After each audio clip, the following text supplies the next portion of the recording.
પ્રાર્થના સતીશ ન્યૂઝમાં આપનું સ્વાગત છે। ખંભાતના દરિયાઈ ભાંઠા વિસ્તારમાંથી ઝેરી ગેસ અને કેમિકલથી 7 પશુઓના મોત, પશુપાલકોમાં રોષ।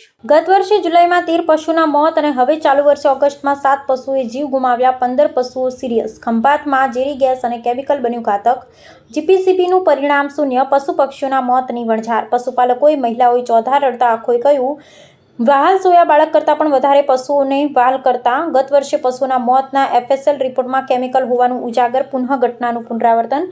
પશુપાલકોને પ્રતિ ભેંસ દીઠ ₹37,500 સહાય ચૂકવાઈ હતી।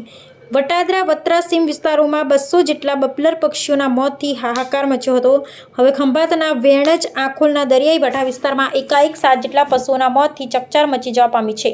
જૂની આખોલ પંચાયત હદ વિસ્તારના ભાંઠા વિસ્તારમાં જુદી જુદી જગ્યાએ 5 ભેંસો, પિન્ટુભાઈ કમાભાઈ ભરવાડના વાડામાં 1 ભેંસ, વલ્લુભાઈ હરિભાઈ ભરવાડના વાડામાં 1 ભેંસ, કોઈ કેમિકલના અસરથી મોત થયા હોવાનું જણાઈ આવ્યું છે। આ અંગે ખંભાત ગ્રામ્ય પોલીસે જાણવા જોગ નોંધ કરી તપાસ હાથ ધરી છે। મહત્વનું છે કે 15 જેટલા પશુઓ બીમારી અવસ્થામાં ગંભીર હોવાનું સામે આવ્યું છે। પ્રાર્થના સંદેશ ન્યૂઝની તમામ લેટેસ્ટ અપડેટ્સ માટે ચેનલને હમણાં જ લાઈક, શેર અને સબસ્ક્રાઇબ કરો।